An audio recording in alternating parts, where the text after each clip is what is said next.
In case you weren't aware, the LSAT has changed. Logic games are no longer on the test, and how you study also has to change as well. LSAT has removed dozens of practice tests from Law Hub.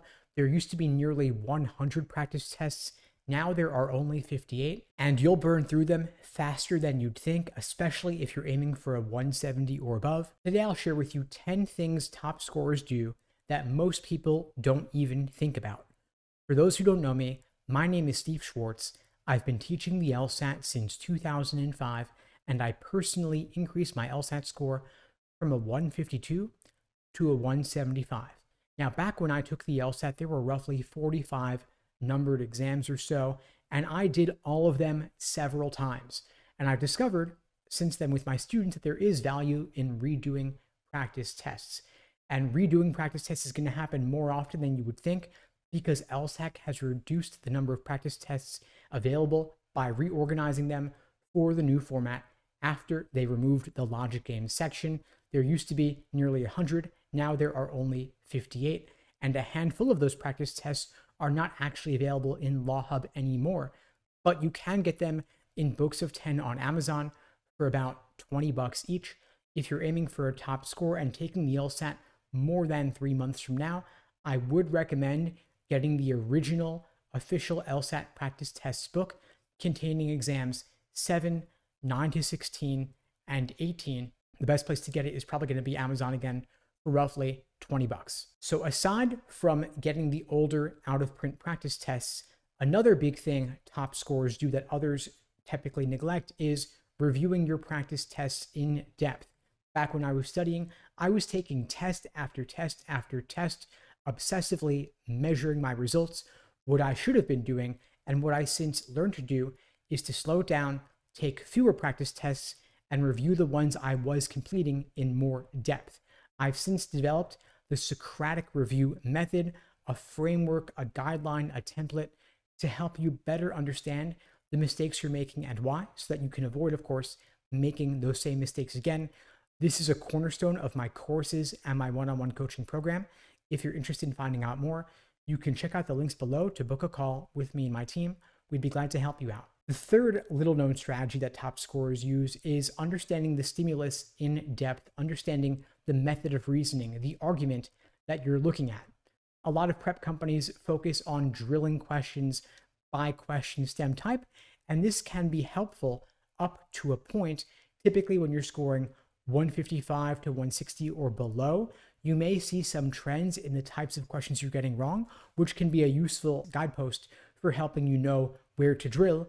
But once you are scoring 160 or above, typically you're not getting questions wrong because of the question stem type, but rather due to the method of reasoning in the stimulus, because you just didn't understand it. And so if you can slow down to understand the argument better, surprise, surprise, you'll get more questions right. Now, logical reasoning is more important than ever before because it is now 2/3 of the test, whereas previously it was only 1/3 of the test back when logic games were on the exam.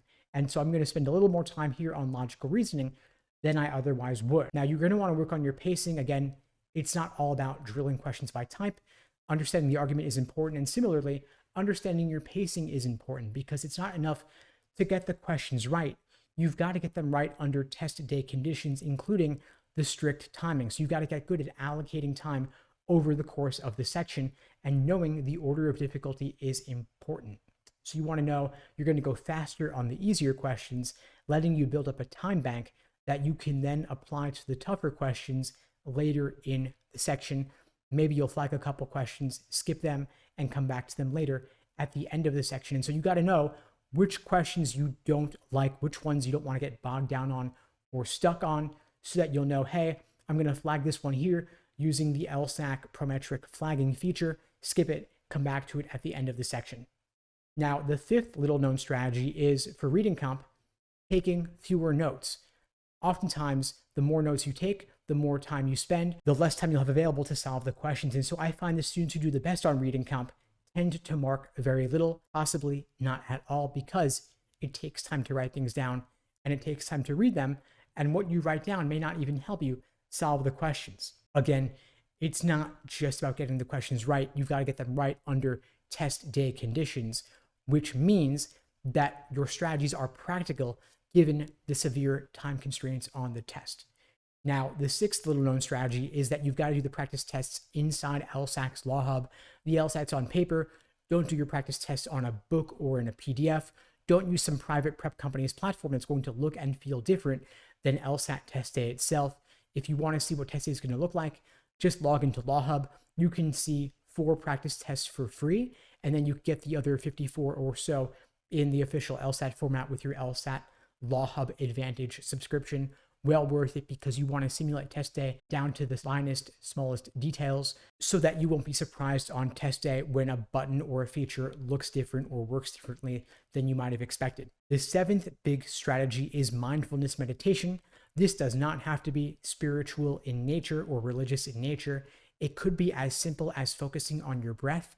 And the value here is that if you are spiraling or getting bogged down or stuck on a single question, this strategy helps you recognize what's happening. You can get a third-party objective perspective on what you are feeling, what you are experiencing, and you'll know, hey, I don't want to get bogged down or stuck here. I want to flag this question. I'll come back to it later. And since every question's worth the same, it doesn't make any sense to spend an inordinate amount of time on a single question, even if it's bothering you, even if you're feeling stuck on it, because you don't want to get stuck on that question at the expense of some easier question that may come later in the section. This mindfulness meditation could be as simple as 3 to 5 minutes a day, focusing on your breath. Doing this for even a couple of weeks can pay massive dividends. I would well recommend adopting it now if you find yourself getting bogged down at any point. The eighth big strategy is a combination of a couple of self-care habits, including sleep, diet, and exercise. Getting a top score on the LSAT requires performing at your best, which is beyond just your mind. It's the mind-body connection, right? And so if you are fatigued, if you're feeling sluggish, sleep, diet, and exercise can really make a big difference.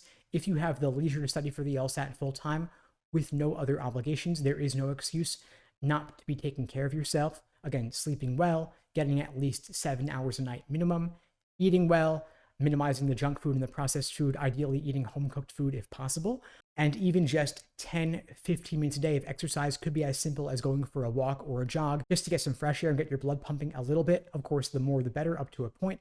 This sort of thing can really make a difference.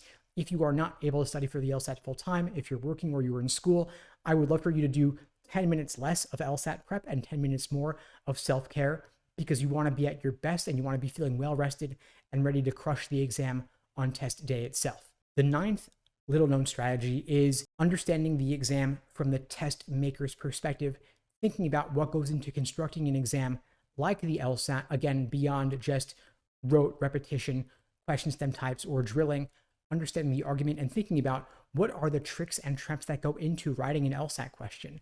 I had the good fortune to become friends with a former writer of actual official LSAT questions.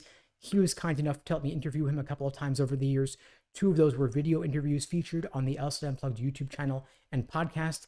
I highly recommend checking them out. Just search former LSAT question writer to get a better sense of how they design these questions and what is the mindset that it takes to design those tricks and traps, because in order to defeat the exam, you have to understand the strategy that goes into constructing the questions from the very start.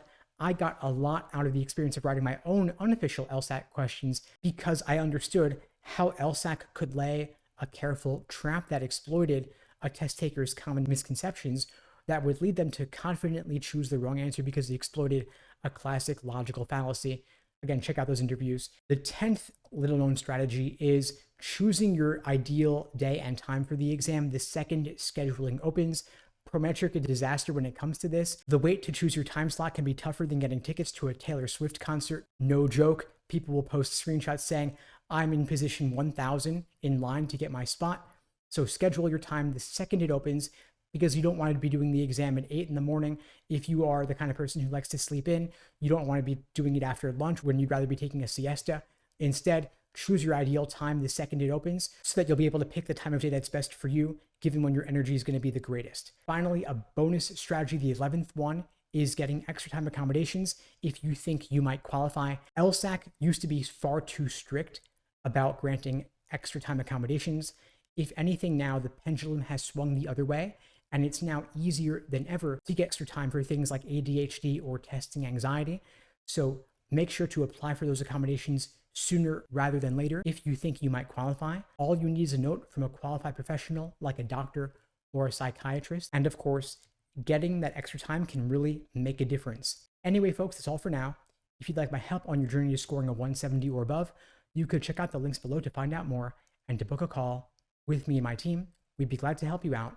And in the meantime, I'll wish you all the best and take care.